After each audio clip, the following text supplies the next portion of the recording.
Salut, c'est Tom de la Photo Avenue. Aujourd'hui, c'est l'épisode numéro 3 de la revue photo du mois de janvier 2024.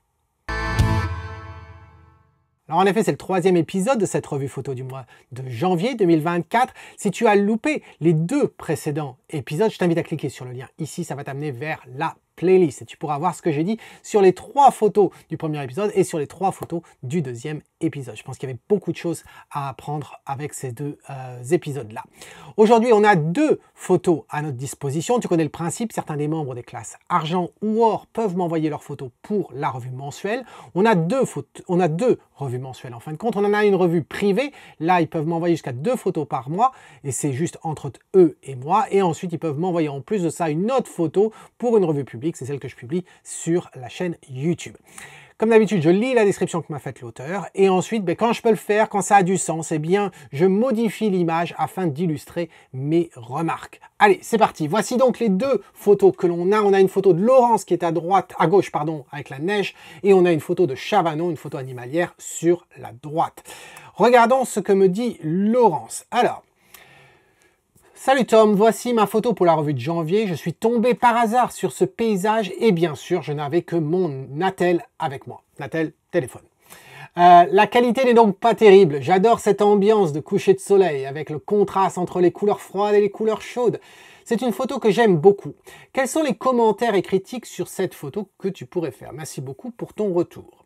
Eh bien, écoute Laurence, quand je regarde cette scène, effectivement, ce qui est intéressant, c'est quand je vois certaines photos, je sais d'avance, sans regarder le nom de l'auteur, j'arrive à reconnaître qui m'a proposé cette photo. Et là, c'est très typique de ce que tu as tendance à m'envoyer.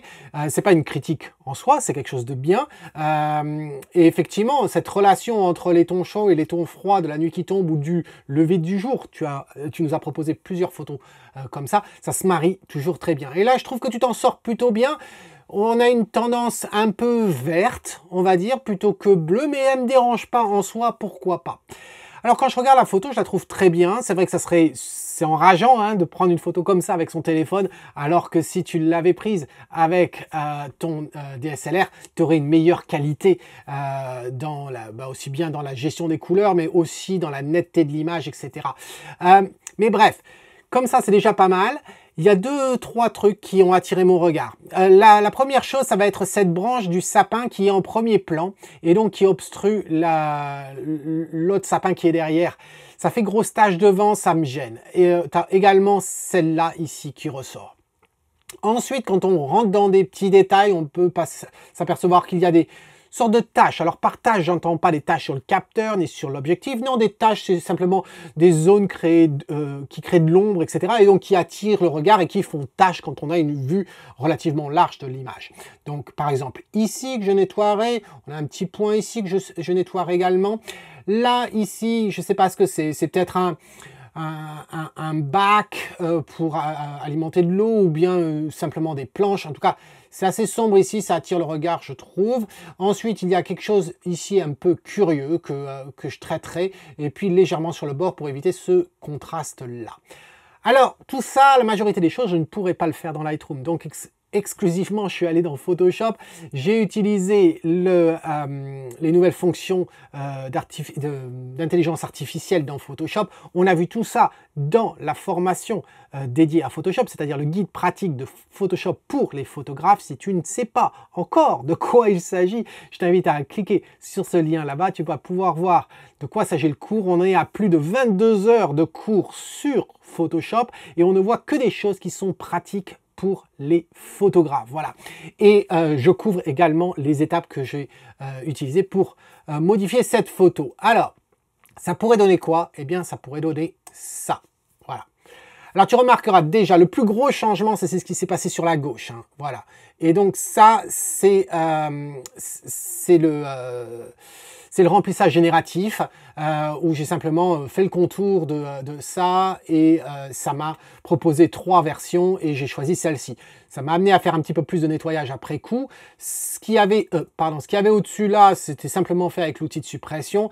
Idem pour ce qu'il y a là et idem pour ça. Pareil pour ça et pour les 2 points que j'avais fait mention. Donc voilà ce que ça donne. Je trouve que l'image est très bien et très propre. Certes, ici, on pourrait argumenter qu'il y a c'est du cramé, il a du mal à gérer la couleur ici, etc. J'ai pas voulu rentrer là-dedans parce que ça serait modifier les pixels, etc. Parce que c'est de la qualité du téléphone, mais il te suffirait de faire du clonage. À la limite, si tu veux absolument pousser le bouchon, tu fais du clonage pour récupérer cette couleur orange par là-bas. Voilà. C'est tout ce que j'aurais à dire sur cette photo. Donc j'espère que ça t'aide en tout cas. Laurent, je te mets les deux versions côte à côte. Voilà, je pense que ça aide beaucoup ce qu'il y avait sur la droite. Ça aère un petit peu cette scène, y compris la petite tache en bas de la photo. Ensuite, la deuxième photo, c'est une photo proposée par Chavanon qui nous avait proposé ça lors d'un concours. Salut Tom, je suis très impatient d'avoir ta critique avertie pour cette image que j'avais présentée pour le concours de décembre 2023. Les ISO 1600, 500 mm au niveau de la focale f9 et 1/400 de seconde. Je suis couché dans l'herbe et attendu que les deux biches aient en arrière-plan les montagnes enneigées. Je voulais faire un contraste entre la couleur chaude de l'herbe et les premiers froids hivernaux dans les montagnes qui marquent la fin de l'automne. Ben, écoute, ce que je dirais, Chavanon, c'est que moi je l'aime bien cette photo. Voilà. Alors, de suite, on va me dire, et pourquoi tu ne l'as pas gardée? Oui, parce que je ne l'ai pas gardée, parce que c'est pas un concours avec une seule photo. Voilà, il y a d'autres photos en comparaison et donc du coup j'ai trouvé que les autres photos étaient un petit peu plus fortes. Voilà. Mais je trouve que l'idée, le concept était bien, la composition, elle, est bien, c'est propre. Il y a quelques points, alors quelques points qui sont assez difficiles à retoucher maintenant sur le JPEG et tu verras dans un instant pourquoi. Mais le premier point, c'est que l'herbe est verte en tonalité et du coup ce que ça fait, c'est que ça va influencer en fin de compte la colorimétrie sur le cou, sur le museau des deux biches, principalement sur celle-ci. Pourquoi? Parce que c'est simplement la lumière qui rebondit sur le sol, un sol vert, et boum, on se retrouve à avoir un éclairage vert par-dessous. Et donc du coup, c'est un petit peu verdâtre sur le cou, sur le blanc ici, et également ici. Donc ça, c'est quelque chose que je corrigerai. Ensuite, je trouve que la luminosité globale, je pense que j'aurais envie de remonter ça un petit peu plus. Voilà, un petit peu plus. Surtout qu'on a sur la bordure, là, sur la bordure du dos, on voit la lumière, etc. Donc j'aurais tendance à vouloir remonter tout ça. Et je trouve que les arbres qui sont derrière ici, ils sont quand même un poil trop sombres. Surtout ces deux-là. Alors, qu'est-ce que ça pourrait donner, tout en sachant que je suis limité avec la qualité du JPEG pour pouvoir jouer vraiment sur l'exposition, etc. Mais ça pourrait donner ça. Voilà. Alors, si on se dit, bah, il n'y a pas grand-chose, on va rester quelques secondes comme ça, et maintenant, je vais revenir en arrière. Voilà. Donc, tu vois qu'on a récupéré un petit peu de peps. Principalement, ce que je veux mettre ton attention, c'est effectivement l'arrière-plan. Tu vois que maintenant il est pixelisé. Ça, c'est des effets de bord, de vouloir essayer d'éclaircir davantage alors qu'on n'a pas de détails. Voilà d'où ça vient. Mais sur ton RAW, tu devrais pouvoir récupérer ça sans problème. Si on regarde maintenant sur la tête ici, tu vas voir qu'effectivement, on a retiré un peu la verdure que l'on avait. Alors, comment je m'y suis pris? Très simplement. Ici, j'ai augmenté l'exposition globale de l'image comme j'ai dit. Mais si on regarde ici, j'ai deux calques. Le premier va me servir en fait à gérer ce fameux cet aspect verdâtre que l'on avait. Alors je ne sais pas à quel point tu vas pouvoir le voir sur la vidéo. Ce que je vais faire, c'est que je vais passer à 200%. Voilà, et j'espère que tu vas pouvoir le voir. Voilà ce qu'on avait avant. Donc si tu regardes sur les museaux, sur le visage, il y a ces rebonds de lumière qui sont verts. Hop, je les ai gérés. Comment j'ai géré ça? Point couleur, encore une fois, et ensuite la teinte, je l'ai bougé un petit peu plus vers des tons orangés pour récupérer ce que l'on a. Voilà. Il y en a d'autres qui restent, hein, il y a quand même des résidus. Voilà, je passe dessus là. Il y en a quand même, mais voilà l'idée. Ça, et puis ce que je vais faire, c'est que je vais incorporer toute la teinte verte. Et puis je peux même inclure ceux qui sont dans la luminosité ici et ceux qui sont... Voilà. Donc ça, c'est la première chose. Ce qu'on avait avant et ce qu'on a maintenant. Donc ça, c'est la première chose.